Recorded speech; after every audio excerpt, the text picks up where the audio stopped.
Hi, this is Mike Dobbs, and thanks for watching another edition of 30 Minutes With. Over my shoulder, you're looking at the Bing Arts Center. And if you're a geezer like me, you might remember going to the Bing to see a movie, because the Bing was a movie theater from the mid-1950s up into the early 2000s. The economics of the movie industry are really hard on single-screen theaters. The owner eventually abandoned showing films at the Bing, and a group of citizens here in Springfield decided to bring it back as an all-purpose arts center. We're going to have a discussion with Brian Hale, the executive director of the Bing, about what he's doing and also about his plans for the future. And by the way, we're also going to show you a little teaser of something that you probably have no idea even existed in Springfield history. Did you know that the man who was dubbed the world's fastest man, a guy who was on the U.S. Olympics team, was right here from Springfield? And you probably have never heard of him, Howard Drew. We're going to take a little look at his history, and then we're going to have a talk with Brian Hale about the Bing. We're speaking to Coach Larry Lebo, who has been a self-appointed historian, which is my favorite kind of historian, because those are the people who are actually capturing history that needs to be remembered and needs to be commemorated. And the subject of your research has been a guy who, well before Jesse Owens, became known as the fastest man on earth. Howard Drew was the fastest man on earth, and he was from Springfield. Yes, he walked these very hallways in the early 1900s. He was, as the Springfield Republican newspaper credited him as the man who helped make Springfield famous. And yet, more than 100 years later, nobody seems to know Howard Drew. It was interesting because at a meeting of USA Track and Field New England Association, the managing director came to me a number of years ago and he said, "Hey, tell me more about Howard Drew." And I go, "I don't know, who's Howard Drew?" He says, "Well, you're from Springfield, right?" I go, "Yeah."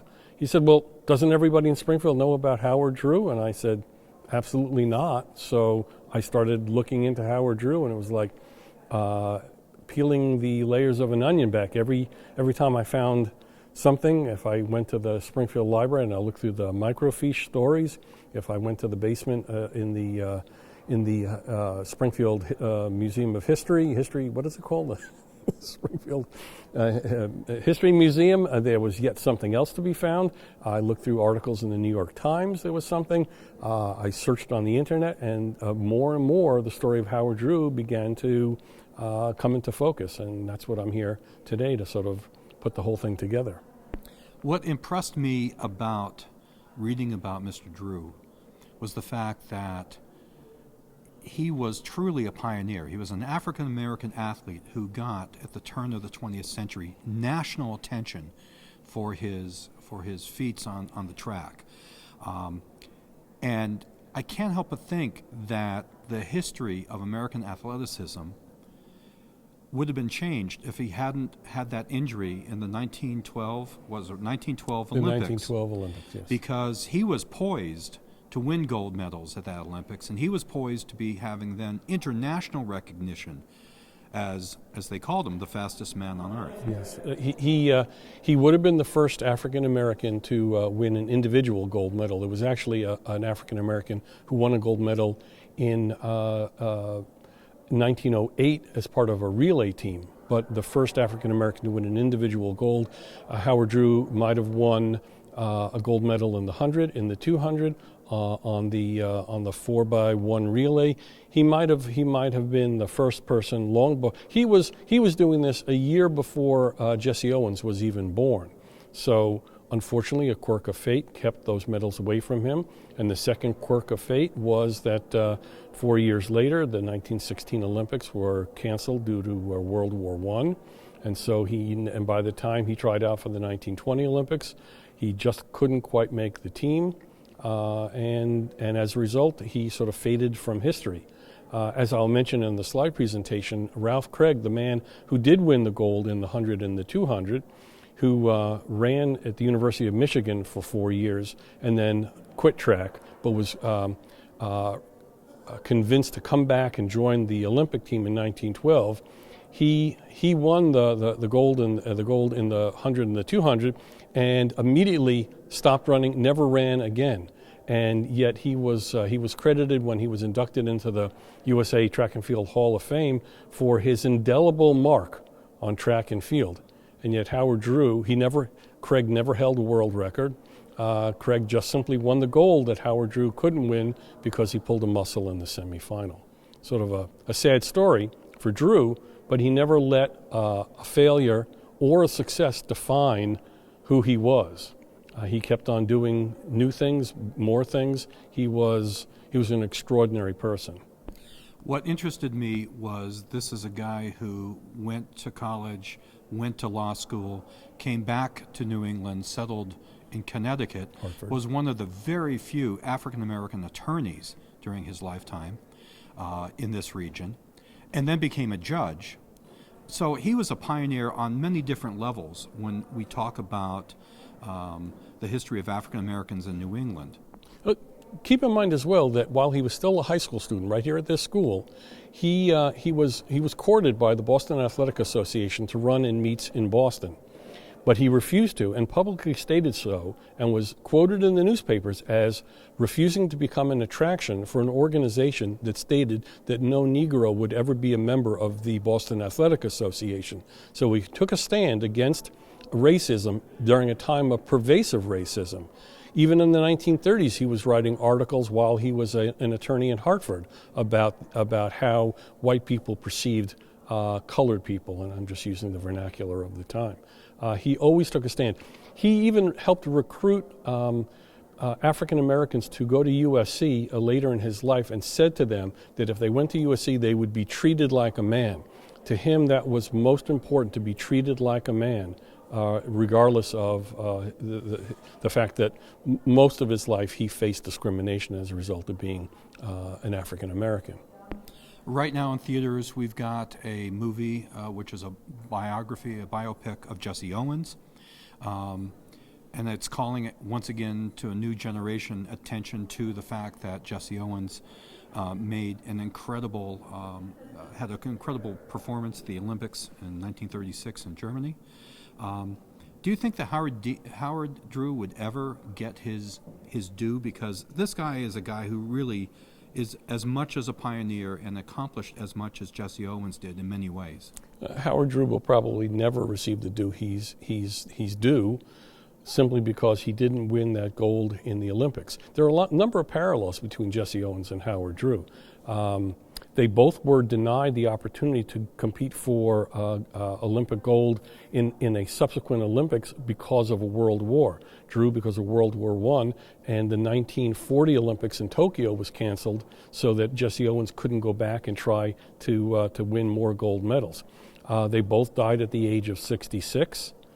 However, the difference is that Jesse Owens, who went to Ohio State University, never graduated from Ohio State, and ended up in his years, in his post-Olympic years, earning a living by competing against racehorses, where Howard Drew went on to law school and became an attorney and a judge. And so, where one person used his Olympic success to define himself, and that's all that people will know Jesse Owens as, people should realize that Howard Drew wasn't just a schoolboy Olympian, wasn't just a soldier in World War I, wasn't just an attorney, he wasn't just an author, he was a gentleman and accomplished in almost anything you can think of. Larry, thank you so much for doing the research, and thank you so much for putting together a great website, which is www.howarddrew.com. Yep. And if people want to learn more, they should go to that site. There's a lot of material on it, including photographs, even depictions of some of the medals that he won here in Springfield. There are newspaper stories, there's a lot of information, and I will be adding more to it because in preparing for this presentation, I've even uncovered even more photographs and more information about Howard Drew. Thanks so much, sir. I appreciate it. Thank you. And I'm sitting here at the Bing Arts Center on Sumner Avenue in Springfield. And first up on this program is a conversation with Brian Hale, the executive director of the Bing. So, Brian, how the hell did you get involved in this? Well, I've been a lifelong arts fan and advocate, you might say, and I just got sick of driving by the place when I was boarded up on my way out of town to do something interesting, going to Northampton or going out to the Berkshires or going down to Real Artways, stuff like that, up to Masmoka. We live a couple miles east of here in 16 acres. I grew up in East Forest Park, frequented the Bing as a kid, and when the city put out an RFP after they took the building for non-payment of taxes, I pitched it to the board, the ex-Main Street Corporation board, of which I was a member of the organization, but not on the board at that time. My business design workshop was just over next to Flowers on, right by the corner of White Street here. So I was watching the building with some interest, thinking, man, that would be a good art center. So I pitched it to the board and said, we're doing stuff like getting improved street lights and planters and benches, and that's all great, but why don't we do something that could actually be, at least have the chance to be transformative in a positive way? 12 odd years later, it's taken over my life. But we're having a good time. Well, I think for a lot of people, certainly our age, when you say the Bing, they think back of the neighborhood theater here in Forest Park. I can tell you that this was the location of my very first indoor movie experience. All right. My parents used to take us to drive-ins. Yep. And the routine. You give the kids the bath, you put them in the PJs, Yep. blanket, pillows in the back, take them to drive-in, where they pass out about half hour into the very first feature. My mother decided I was old enough to go to an indoor theater, and the Bing was it, and it was a double bill of Pinocchio with the Steve Reeves version of Thief of Baghdad. Sweet. So that was the double bill here at the Bing. And you haven't been right since. It's funny, I don't remember anything about Pinocchio, but the Steve Reeves Steve Reeves, Thief of Baghdad impressed me. Well, I did see the double feature, the Hercules double feature here in the 70s when they re-released it as a double feature. In fact, I do have the poster in the office. That's right, you excavated it out of the bowels of the Bing. Well, actually, that was in the area of the Bing. That was up above the ceiling. So, just so people understand, the Bing started out not as a theater, but actually this was the location of a service station. It was Constaboom's garage. I guess it opened in the 20s, don't know what year. It was open through the 30s and 40s. My grandmother my maternal grandmother used to drive here during the war, the Second World War, and get gas with my mom and my uncle with her. My uncle talks about that still. And in 1949, they pulled out the pumps, reconfigured the front section, pulled out the garage, added 2 storefronts, and then they built the theater in the back and opened in 1950 as the Bing Theater, R.E. And they named it after Bing Crosby because 1950 he was a mega star. This theater, like so many other theaters in the area, was owned by a company called Western Mass Theaters. Right. Which then, in the 1970s and 80s, systematically shutting down one theater after another. They weren't good years. No. Yeah. And part of the problem, I'm sure, is that the movie theater economy had changed. It was tougher for a single screen theater to make money. Yeah. Instead of, this was the rise of the multiplex. Yep. Because there was several single screen theaters in Springfield, the Fox on Boston Road.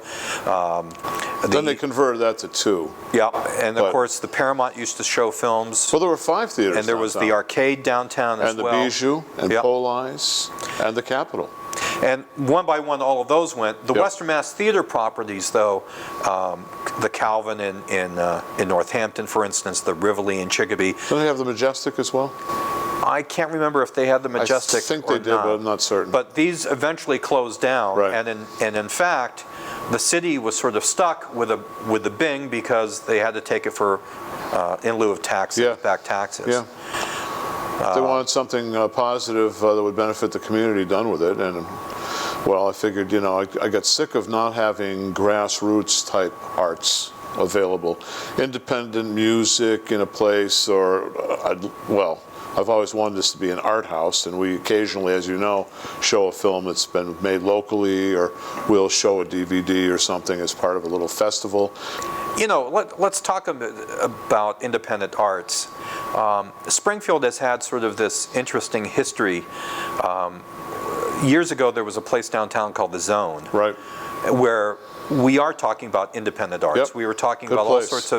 all sorts of art that went on there. It was in the same building as the Mardi Gras Strip Club on the second floor. But the Zone left, and although we have colleges that do have artistic offerings in town, we don't have a visible art scene that you would compare to, let's say, Northampton, for instance. Yeah, not even close. So the Bing has really filled this, I think, a tremendous role, because what you guys have done here is that now you've given a new venue for live music and different kinds of music. The Bing is eclectic. We're as eclectic as we can be. I think that's our mission, to serve the community. And we're arts accessibility is big too. We try to keep things very affordable. We can't put big events in here, but for an intimate event, it can't be beat. There's no other room like this in Greater Springfield, where we can have a contemporary chamber ensemble like Tom's group. They're playing some really cool jazz arrangements that Tom has done and written based on music of Olivier Messiaen. So, I mean, these are classical and jazz and world players, very high-level musicians, and playing in this small space, and it's going to be awesome. We had the Eric Hofbauer Quintet from Boston last year. They did a jazz version of The Rite of Spring in here, and it was riveting. And there's really not another space where you can do things of that scale. And yet, on the other hand, you get guys like Ray Mason. Yep. You give the Goddess Lakshmi from Harlem, interesting band. Well, the Leafies you gave me, which is the band that they're fun. My friend and colleague Christopher Goodrow is in. And have you actually seen him perform? No, I've not. Oh man, I've not. I've always it's missed a sight to behold. I need to see it. It's great. But yeah, they'll be back. My here. point is that it's across the musical dial, so to speak. You know, Jeremy Turgeon Quintet. You know, it's great cross section of urban jazz fans. It's just young players, kids that are high school that are learning to play can come and hear really good emerging artists and get tips on playing, and it's just a nice mix. You get a lot of. I don't think that people understand that when it comes to live music, yes, you have the offerings of the symphony, which is fantastic. Yeah, they do a great job. Downtown Theodore's offers live music. Terrific place. And then there's the Bing. There's like 3 venues in the city of Springfield for live music. All very different. And also for very original music. You know, what I think is great about the Bing is that you're willing to take chances. If people come to the Bing to a music event and they think they're going to hear a cover band for, a ZZ Top or a cover band for Led Zeppelin, they're not going to get that. What they are going to get is original music from a variety of different kinds of music, and they may see a seasoned artist, like a guy like Ray Mason, who's been around, or they may see someone starting out pretty much new. Yeah, we have all ages rock shows featuring young indie bands and some not so young indie bands from the area. So it attracts, gives a lot of people a chance to perform and experience other art. And I know that you do a lot with spoken word as well here. We do. We've been having Ignite the Mic. It's an open mic, youth open mic run by Teatro Vita, and that's the last Wednesday of every month. We've been doing that for, I think, 4 years now. And we're starting a musicians open mic, which will be run by Amy Porcelli. In fact, we're starting that this Thursday, a couple nights from now when we're recording this. So we're hoping that'll bring in some people that are just looking for a place to show their talents and interact with other musicians. We've started something called the Creative Potluck, where it's essentially we're trying to be a hub, and a place, and a meeting place, and a place where people that are arts creators and supporters can get together and enjoy meeting each other, talking about different projects, just experiencing art, and just hanging out. So we're trying to really be a home for the creative community in all its permutations. One of the things that you do at the Bing here is that you've got 2 really nice gallery spaces up front. And you have had a very wide range of artists exhibiting their work there. We mix it up, yeah. And there's the central room where you come in too is good. We're usually able to have a few large pieces. So actually, we really have 3 rooms that we can put art in. And in our performance space here, we have a few really fun banners by my friend Amy Johnquist, the banner queen from Holyoke, and she's awesome. We had a really fun show last year. Her work was in here. We had one of the best artist parties, receptions we've had. We had Trailer Park in here, and it was a fun evening. You know, by the end of the evening, saxophonists were on the tables here, and you know, that's when you know it's a good party. So we try to have a good time. I mean, that's the whole point. The whole point is to bring some fun into life and fight boredom and entropy and ennui and all that kind of stuff. People get depressed with their lives. It's really important to be able to experience the arts. I mean, we grew up as kids. Our fantasy games we would play, I'm sure you were the same as my brother, and doing the same kinds of things, going to the movies, our comic books, animated features, all the types of things that kids do. And you don't really change as you get older. It's just more important to stay with your enthusiasms.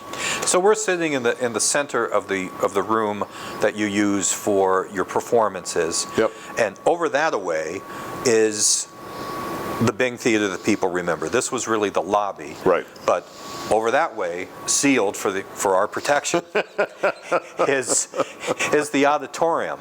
Exactly. Now, what plans do you have for the auditorium? Well, we've got tons of plans. Unfortunately, our funding is way behind the plans. But yeah, we definitely want to bring that. I know you know, because we've talked about this, but you used to come here as a kid. It was over 900 seats out there. It's a big room. And a lot of people that aren't from this area, they come in here and we do stuff, and then somebody will mention, oh yeah, no, there's a theater out there, and they're like, what? So, oh yeah, it's a 900-seat theater out there, and they're like, are you kidding me? Because you really, especially at night, you have no idea that building's there if you didn't grow up in the area. So yeah, we want to create about a 300-seat performance space with really good sound, which would give us tremendous flexibility. It could be used for dance, it could be used for music, it could be used for multimedia stuff. And then we'd like to put at the back of the room maybe a 75-seat art house type screening room. Those are the way I look at it, and I try to explain what the vision is here to a lot of folks. It's pretty simple, really. I mean, we've got gallery space and meeting space and a nice little performance space. This room will always be nice for small stuff. But I'll say to people, well, you know, picture the Iron Horse, 50% bigger with good sight lines and decent sound and clean places to sit and more than 2 toilets in the cellar. And you know, I mean, I'm not knocking the Iron Horse. Tons of great shows there over the years. It'd be, you know, fantastic. But a 300-seat independent music hall here in Springfield would be really nice. And a place like Pleasant Street, so you picture both of those places could be in that room that's sitting out there. We did get the roof done, thanks to Mass Mutual 3 years ago. But our progress out there is waiting for the next chunk of money. Right now, what we're hoping to do in this year, this is our 6th year of programming. We're into that now. It's going by fast. We'd like to raise enough money to be able to remove the old ceiling, totally clean all the walls, pull all the debris, the old crummy seats out of there. They can't be reused. It'd be too expensive to rehab them. And then spray the room. And so that at least then we could start talking about raising the money to actually get the work done. We have a budget. We know we're looking at about $750,000 to do what we want to do out there. Well, there's a super wish list plan for the whole building that's more like in the $4 to $5 million range, but that'll only happen if we get really lucky. We could develop the roof, put a sculpture garden up there, have events up there. It'd be good for a revenue stream too. But right now, if we manage to get this, you know, the big room online and have an art house space in Springfield, a nice 300-seat hall, there's so much programming today. Things like symphonies are wildly extravagant. I mean, we are very fortunate to have Maestro Rhodes, the great players, the principal players, you know, people like Tom, who's going to be playing here. We're very fortunate. But there's going to be, I think there's a lot of downsizing, you know. I mean, the way the economy is and just the way the world is, there are a lot of opportunities for smaller ensembles. and musicians are touring more. They're making more of their money from performance rather than record sales, which are pretty much gone. Right. So there is a need for a good quality, relatively small to medium sized music venue in Springfield. They have them around. There are a couple in Connecticut. I mean, there's the Calvin, of course, and the Iron Horse, you know, in Northampton. But Springfield doesn't have anything even remotely similar to what we think we need here and what we want to have here. And the amount of different types of performance that we could have here. I mean, we could have jazz festivals. I mean, the Springfield Jazz and Roots Festival, we're very excited. We worked with them in our first year as a administrative sponsor. But I mean, that's something that there could be events for that festival going all year here when we had a room like that. You know, 150 to 300, that's a great size for jazz and for a lot of performance. Student performances, dance performances. You know, if we could do a small sprung stage, not big, but you know, small and medium performances, there is a definite need. And that's one of the things we'd like to be able to bring to the community. Well, you know, the irony for a city like Springfield, we're the fourth largest city of New England. We do have artists who live here. We do have musicians who live here. A lot of really good ones. There aren't really the venues, and I'm not knocking the Quadrangle because the Springfield museums do great work and great exhibits. Absolutely. And I'm not knocking Symphony Hall. No, we're very fortunate to have those, but that's big box culture downtown. It's a different thing. But we do need like a medium-sized to even smaller-sized venue for things like you're doing, like the spoken word, like brand new musicians, like the touring pros who rather have a small audience than worry about trying to fill a bigger hall. Yep. And I think that what you're doing here at the Bing is planting a seed that, if it's allowed to grow, would really flourish. I think so. In the future. I mean, there are a lot of interesting young folks moving into the city. I mean, it's the same demographic. You've got millennials and you've got our generation moving into the city from the suburbs or from other towns or after school. You know, we know several couples, young artists that have moved to the Forest Park in the last couple of years, and they moved here. Like, I know this one couple, they were living in Amherst, and when she finished her degree at UMass, they were like, well, we're not going to live in Amherst, we're going to move to Springfield. So they came down here, they checked it out, they saw Forest Park, we have nice affordable restaurants around, and they moved in just a few blocks from here. And it's an interesting thing. We might as well deal with the Springfield safety thing. Why not? Let's throw that out there. Sure. One of these, you know, part of this couple, she's from New Jersey, and recently she said, well, you know, my parents came up to visit, and they were concerned because their friends had been telling them they'd heard that Springfield was a really dangerous place, kind of like we used to think about Newark, you know. And I lived down there for a few years, and it was kind of scary, Newark. It had a lot of really cool stuff about it, but yeah. But anyway, be that as it may, this isn't about New Jersey.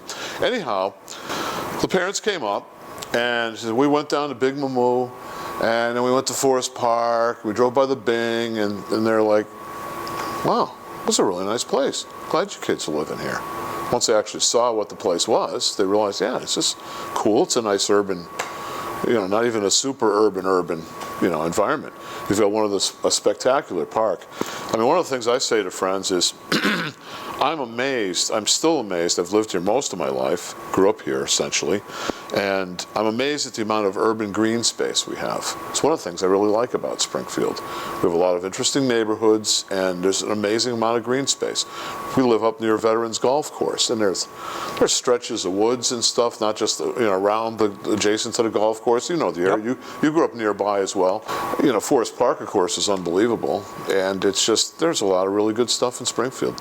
The problem has been we haven't had something like this, and you have to have something interesting to make people want to come into the city. You have these young creative professionals. You've got to have some interesting music. You've got to have some interesting film. You've got to offer different types of things. We started having a pop-up gallery that we're going to be doing now. And we usually do about 4 Oh, 2.5 to 3 month shows a year in the galleries. Sometimes it's a solo show, sometimes 2 or 3 artists. But we thought that it's doing some little pop-up shows in between, like a one night kind of thing, attracts a different group, a younger group, and that along with our creative potluck, we're really trying to get the word out that the Bing is intended to be a hub. And you know, you don't really have to drive 25 miles out of town to interact with interesting, creative people. So Absolutely. Well, let's sum up here with talking about some of the things coming up in December. December and January, so people can look forward and put them on their calendars. Do you have some performances lined up? We do. We have our First Friday series, the first Friday of every month. We're welcoming back kind of a folk quartet, Rising Tide. They're very talented musicians, a lot of fun, good singers, and that'll be a very enjoyable show. People will hear a lot of tunes they're familiar with, performed with verve and panache and a sense of humor. Nice folks. We'll be having another jazz club. We'll be featuring a young guitarist from Rome, Claudio Reno, and our fantastic native to Springfield, Joe Salins, great percussionist, bass player, keyboard player. So they'll be guests of the Jeremy Turgeon Quintet. We'll also have formerly known as the New England Ukulele Ensemble. They'll be doing their Christmas show, complete with a really good ventriloquist named Mike Lawson. We had them last year. They're now known as Snapback, though. They've changed their name to Snapback, but it'll be a Yuletide carol. A Yuletide? Yuletide, yeah. That's their new CD. Oh, okay. Little plug for them. Yeah. You're welcome, Jim.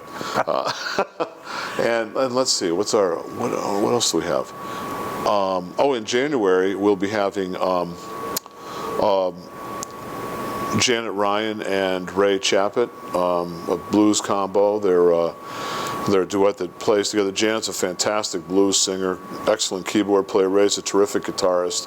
So we're trying to start working a little bit of blues programming in. Not big, loud bands, but you know, the music, but in a kind of a more sedate version. And I shouldn't say, I won't say sedate.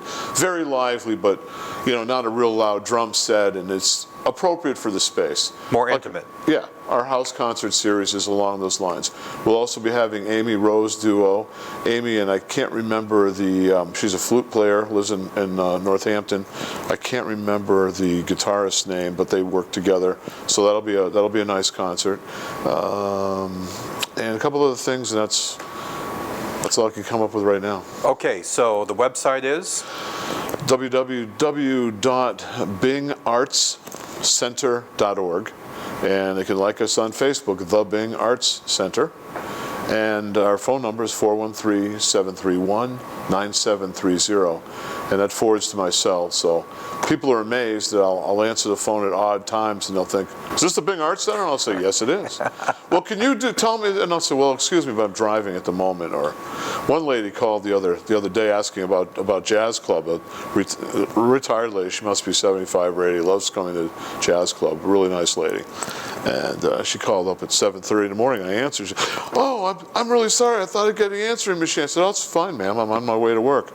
"Oh, okay." The other night she came and said, "I'm the one who called you at 7:30. I'll never call that early." I said, 7:30 is not early for me. I wish I could say it is, but it's not. So. Well, Brian, you're doing great work. Thanks, You're doing Mike. God's work here in Springfield. I certainly appreciate it. Let's not start throwing those types of... Well, I think you are. Well, I appreciate it. Thanks, Mike. Well, you're welcome. We appreciate your support. I hope that you are like me and support the Bing, because they do a lot of outstanding work. By the way, I am a little bit prejudiced because my buddy Mark Massell and I are the ones who put on the Bing Comic Con, which is coming up in October, Springfield's only pop culture celebration. In our next show, we're going to take a look at much more of Howard Drew's career. This guy was a fascinating man, and thanks to Larry Lebo, a local track and field coach, his history is being rediscovered and reevaluated. Until then, keep watching Focus Springfield.